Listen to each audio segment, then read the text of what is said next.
Friends, good morning, welcome back to my channel. কেমন আছো তোমরা? আশা করি ভালো আছো। আর দেখো আজকে স্পেশাল দিন আমার ছেলের জন্য। আজকে ওর জন্মদিন। চলো আজকে কী কী রান্না করছি সেটা তোমাদের সঙ্গে শেয়ার করছি। চলো, পুরোটা হয়তো করতে পারবো না, চলো যেটুকুনি পারি সেইটুকুনি করছি। তারপরেই দেখো পায়েসটা বানিয়ে নিচ্ছি, আর এক সাইডে বানিয়ে নিচ্ছি হচ্ছে চিকেনটা। পুরো রান্নার ভিডিওটা তোমাদের সাথে শেয়ার করছি না, কেননা ভিডিওটা লেন্থ অনেকটাই বড় হয়ে যাবে।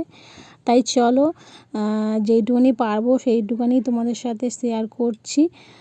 তারপরে ছেলেকে টিফিনটা দিয়ে দিলাম যে লুচি, সাদা আলুর চচ্চড়ি আর ডিম সেদ্ধ। ও আমার একটা বার্থডে বয়, তোমরা সবাই আশীর্বাদ করো ও যেন জীবনে অনেক বড় হয় আর পড়াশোনাটা মন দিয়ে করে। পড়াশোনাটা খুব কম করে আর গেম খেলে, তাই ওকে একটু তোমরা বলো যেন ও পড়াশোনাটা করে আর খুব খুব ভালো থাকে। আর দেখো আমি রান্না করতে করতে পুরো ঘেমে গেছি। তো চলো তোমাদের সঙ্গে আবার পরে দেখা হচ্ছে, পরে কথা বলবো। চলো, তারপরেই দেখো ছেলেকে পুরো রেডি করে খেতে দিয়ে দিয়েছি।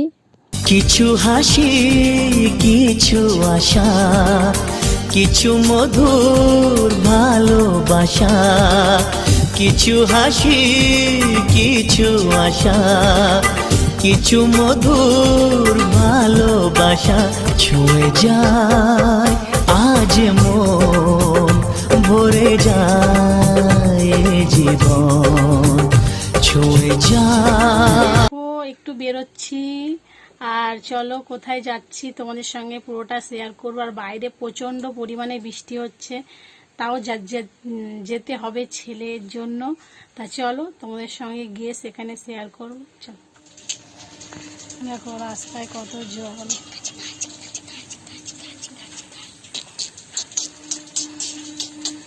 বৃষ্টি পড়ছে। পরেই দেখো মা আমি বোনজি সব এক জায়গায় হয়ে গেলাম, তারপরে চলে গেলাম একটা কেক শপে, মানে মিয়ামরে। এই কেকটা আমার ভীষণ প্রিয়, আমার ছেলেরও ভীষণ প্রিয়, তাই এই কেকের দোকানে চলে এলাম একটা কেক নেব। কিন্তু এখানে এসে দেখি প্রায় অনেক কেক নেই, শেষ হয়ে গেছে। যেগুলো পছন্দ সেইগুলো নেই, বাধ্য হয়ে একটা অন্য ধরনের কেক নিতে হলো। ছোটো দেখে অনেক কেক নেই, একদম স্টক শেষ। তা নিয়ে নিলাম ওই কেকটাই। তারপরেই চলে গিয়েছিলাম একটা রেস্টুরেন্টে কেক নেওয়ার পরে। আর প্রতি বছর ছেলের জন্মদিন বাড়িতেই পালন করা হয়, কোনো দিন বাইরে এসে এরকমভাবে করা হয় না। কিন্তু এই বছরে মা, আমি, ছেলে ওরা বললো যে বাইরে করব, সেই কারণে বাইরেই খাওয়া দাওয়া হলো আর কেকটা বাইরেই কাটা হলো, মানে রেস্টুরেন্টে। এইভাবে কোনো দিনই হয় না। তা ওর বাবাকে বললাম ছুটি করতে, ওর বাবা তো নিজস্ব ব্যবসা, সেই কারণে ওর বাবা আসতে পারেনি। তা যাই হোক, ওর বাবার জন্য সব প্যাকিং করে বাড়িতে নিয়ে গিয়েছিলাম। তা চলো তোমরা দেখো।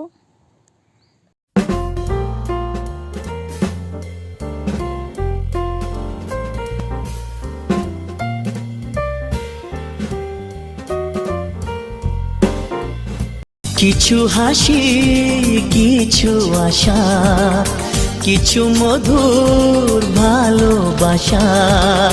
কিছু হাসি, কিছু আশা, কিছু মধুর ভালোবাসা।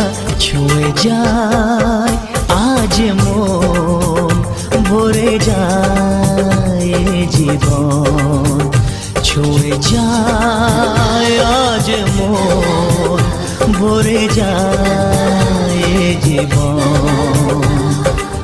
কিছু হাসি। তারপরে দেখো আমার বোনজি ওকে, আমার ছেলেকে একটা গিফট দিল, মানে এটা হচ্ছে একটা রূপোর আংটি। যেহেতু এখন পড়াশোনা করে, যতটুকুনি সামর্থ্য সেইটাই দিয়েছে, ওর দিদি হয়। আর বেশ ভালোই লাগছে আংটিটা। তা চলো তোমরা কমেন্ট করে বলবে কেমন হয়েছে। আর তারপরে আমাদের এবার খাওয়া দাওয়ার পর্ব শুরু হবে। আমি একটু পোজ দিয়ে নিলাম। তারপরে চলো আমরা এবার খাওয়ার দাওয়ার দিকে যাই। ছেলে তো খেতে খুবই ভালোবাসে ফ্রাইড রাইস আর চিলি চিকেন, তার জন্য ওইটাই অর্ডার করলাম। ওর সব পছন্দ মতনই খাবার সব অর্ডার করেছিলাম। আর তারপরে আবার বলছে মা একটা মকটেল নাও, তা একটা মকটেল, তারপরে আবার আর পোজ দিচ্ছে দেখো। তারপরে আবার মোমো, যেগুলো ওর পছন্দ, যেহেতু আজকে ওরই দিন সেই কারণে ওর পছন্দ মতন সব কিছু অর্ডার করেছিলাম। চলো বন্ধুরা, ভিডিওটা যদি ভালো লাগে অবশ্যই পাশে থেকো, নেক্সট ভিডিওতে দেখা হবে।